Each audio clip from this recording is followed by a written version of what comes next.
Welcome along. Look at that. It's an amazing thing. This is ShowTALK, the podcast, James Wadding Conversation. Today got a really nice one, actually. Luke Evans got an album out called A Song for You.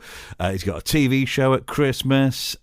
He's got films. Oh, you name it, he's done it. He's got the T-shirt. And is he going to become the next James Bond? Well, we'll find out on this show. So stick around for Luke Evans in conversation. What happened when Watty met Luke? Don't forget, you can subscribe away to this, and every now and again, a little beauty of a gem pops into your ears as if by magic. So do subscribe, that'd be lovely. And if you want to like it as well, even better. It'll encourage me to go and find some more fascinating people. But here is what happened when Luke met Watty and Watty met Luke. It's a great delight to welcome, I don't know what to call this guy, really, because he's like Hollywood superstar, West End singing man, he's now a triple threat. Luke Evans, welcome to the show. How you doing? Thank you very much. Great introduction. I was saying to my daughter just last night, I said, I got Luke Evans on the show with me today. And I said, what do you know about Luke Evans? And she said, yeah, he's very sexy. He's hot. He's fit, I think were the words, okay? And so that was, I let that go. And then, Lady Watt comes on and says, oh, yeah, he is fit. Is this the reaction you get everywhere? Listen, it's positive. That's all that matters right now. I'm just going to take it as a compliment and go with it. But, I don't know. It's lovely. It's lovely. It's just, if that's what people want to describe me as, I'm fine with that. Fine with that. You've got a new album out as well, which is amazing. I've been listening to it the last couple of days while I'm driving up and down the country, and it's a great in-car album to listen to because the sound systems in cars are really great, and you can turn it way up, and it's absolutely fantastic. A whole load of songs with obviously you and some of your best buddies, it would appear as well, which is lovely. And so it's a song for you. And tell me about the album, because it's got all sorts of people we've heard of, and it's got good heritage because there's connection with Ed Sheeran there as well, isn't it, with Amy Wadge? That's right, yeah. So there's the songs are a group of songs that most people will know. They're songs that I've never sung, and I've always loved them. They've always... There's songs that resonate with people. I think just also this time of year, I think those kind of songs really help people to reflect and to remember moments, family moments, life moments, and they're just rousing, beautiful, some anthematic style songs. And then I wrote 2 original songs on the album as well with Amy Wadge, who wrote with Ed Sheeran and many other amazing people. I wrote them in lockdown, and they've managed to get onto the album, which is really special for me because I'd never written until 2 years ago, which is exciting. And then I did 2 duets as well with Charlotte Church, a fellow Welsh person, and Nicole Kidman, who I'd met while shooting 9 Perfect Strangers in Australia. Yeah, and she happens to be married to Keith Urban, who's not a bad singist himself as well. Exactly right. And so how did that come about? Because I understand that you're doing the filming in Australia, and then a bit of a dinner at the end of the show, and all of a sudden, you around the piano, is it? We're around the piano. We literally were around the piano. I remember Nicole saying, "Come on, you're going to sing some songs. We know you love to sing. Tell Keith what you want to sing, and he'll play it." And I'm like, "Okay." So we did, and we all stood around the grand piano and sang a song. Keith was on the keys, and it's a family of they love each other a lot, and they're very happy. It's a very happy household, and it was just a wonderful moment, But you could see the music plays an important part in all of their lives, including Nicole. Even though she's an actress, she really is a singer as well. She loves music, and so the idea came to me when we were putting together the track list, and I thought, it would be incredible if she said yes. And I thought, well, I'm going to ask her. She can say no, but if she does, I'm going to be okay with it. If she says yes, then epic. And she did say yes, and she's on the album. And it's a great song as well. And interesting that you've got Nicole Kidman, because Nicole Kidman sings on another song that's on the album, but you've got Charlotte Church doing that one. That's right. Yeah, I didn't want to put Nicole through that again. She's probably sung that way more times than she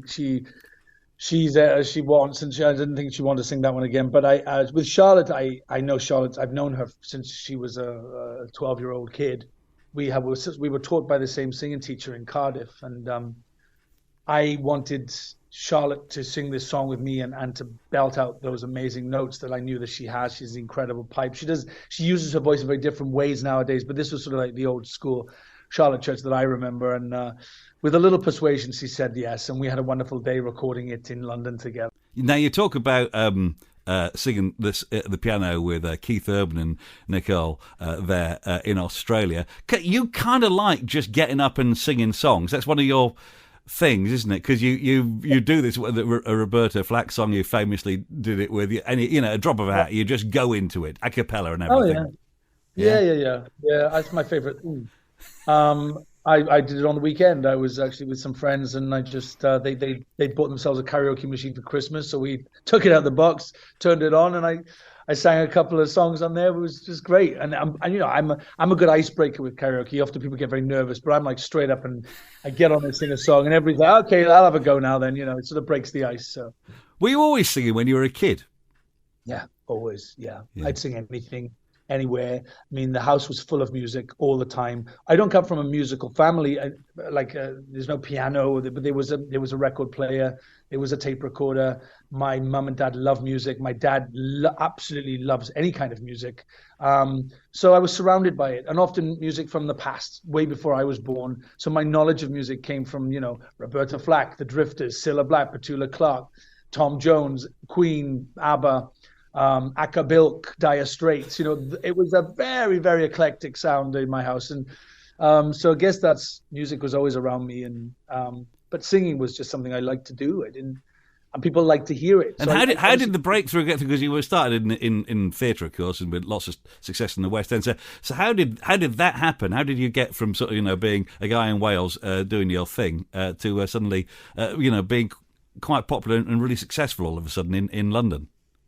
Well, I went to Cardiff when I was 16, and I was working, and I used to pay for my own singing lessons. And my singing teacher, Louise Ryan, she would put me up for auditions and competitions, and I kept winning them. And then I went to London to audition for a college down there, and they accepted me. And that was then really the first professional step to becoming a professional, by learning how to do everything from the singing to the acting and the dancing and all the rest that musical theatre actors all have to do. And it was full time, and I moved to London in 1997. For 3 years, I studied and loved every second of it. It was very different to the world I'd come from in Aberbargoed and then in Cardiff, working as a mail boy in a bank. It wasn't, I only had 1 hour a week at a singing class, and then all of a sudden I'm doing it from 8:30 till 4 every day. It was really cool. Well, it's and then the moves, of course. Now, I was looking at your Twitter stuff today, and I thought, well, all of a sudden, I got to give Luke a little bit of respect, because it suggests who you might like to follow. If I'm looking at you, who are the other people?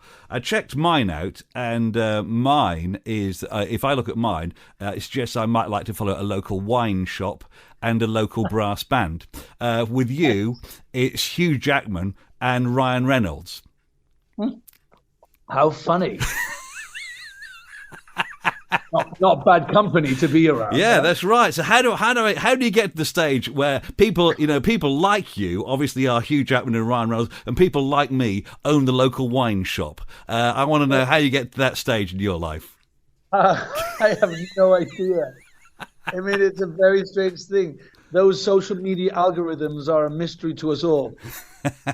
Now, the movies you're in, you've done lots of movies. You're in, you've got a couple. You've got a new Netflix thing out this year, Scrooge, which is an animated thing. So that means, I guess, you can sit at home in your pants while you record that. Is that the deal? You do it, or do you go to a studio?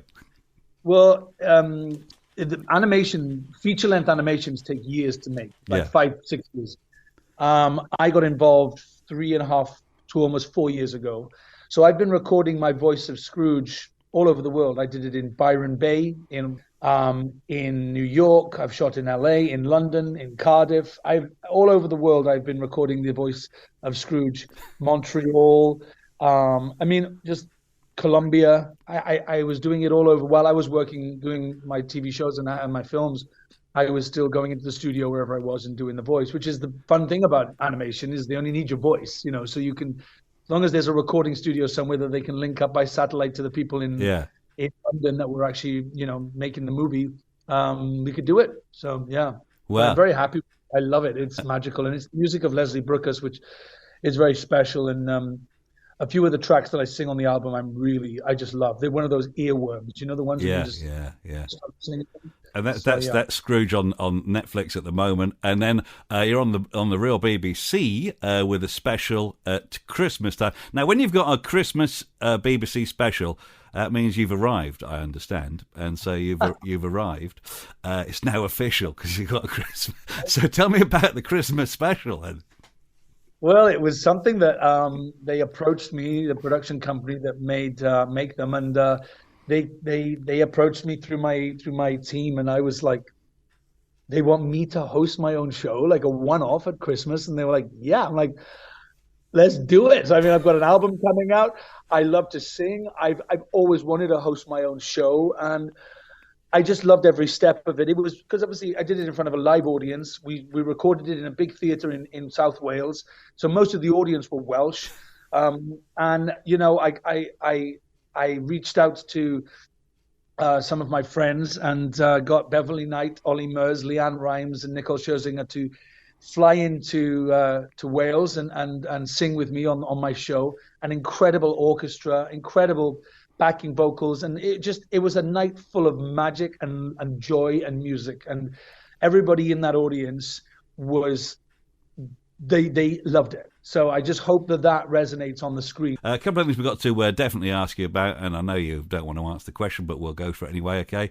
Of course, we know you're going to be the next James Bond, and so we have to have a reaction to that, obviously, because when you do become James Bond, I can then say, well, I've spoken to James Bond, and I have connections with Daniel Craig, of course, which, I don't know what you're going to do. As I have a close connection with Daniel Craig, so now I've got a close connection with you. Okay, great. Yeah, well, do you know what my connection with Daniel Craig is before you find out if you're going to do the James Bond thing? No, I'm intrigued. Please okay. Well, Daniel Craig, one of his many houses is near where I live. Ah, right. And we've touched the same thing. He was the guy ahead of me at the petrol station, and I used the same petrol pump as him after he touched it. Incredible. Yeah. So James Bond, we've not had a Welsh one yet. So have you had the approach? No, I haven't. No, and no one really knows. And it's not that I don't want to talk about it; it's just I've got nothing to say about it. Really, it's just listen. It's just nice as an actor of my age to be considered and be talked about as maybe one of the people that may play that iconic role, and but nobody really knows. It's just one of those casting things that are kept quiet until the last minute, and so whoever plays him is a lucky person, and big shoes to fill, though. I'm not sure I want to step into those. A little bit of training with Daniel Craig leaving them behind. He's changed. Even more time down the gym. I think you might spend a little bit already, sort of thing. So the new album, a song for you. What happens now? What's in your life next year? Do we know? I'm going to shoot a movie the end of January. I'm going away for Christmas, New Year, somewhere warm. I deserve it. I've worked very hard. And there's lots of things bubbling away. I'd like to do a bit of touring at some point. I'd love to take a show on the road around the UK. Would be really cool. Lots of things happening. I'm looking forward to it. Looking pretty good at the moment, isn't it? I mean, and it's interesting because you've been doing this for quite a while. It's not been a quick period to get to where you are now. But I feel as though it's really on the cusp of you being even more sort of famous all of a sudden. A lot of people know who you are, but then but we're going to really know who you are, I think, any day. Are you ready for this? Probably not. I tell you what, the only thing that I'm in control of is enjoying the process, enjoying the journey. That's the bit I can control, and I'm having the best time, and I'm grateful for every step of the way, and every opportunity I've been given that I've taken, I've enjoyed, and I'm proud of what I've achieved, and just happy I'm still smiling and enjoying the journey. Well, it's an actual pleasure to speak to you, Luke, and good luck with the rest of it. I'm sure it'll be great, whatever it is. And thanks for coming on today. Thank you so much. Take care. And yeah, the fabulous Luke Evans. We like him. We like him a lot. A good guy. He goes in our good guy box.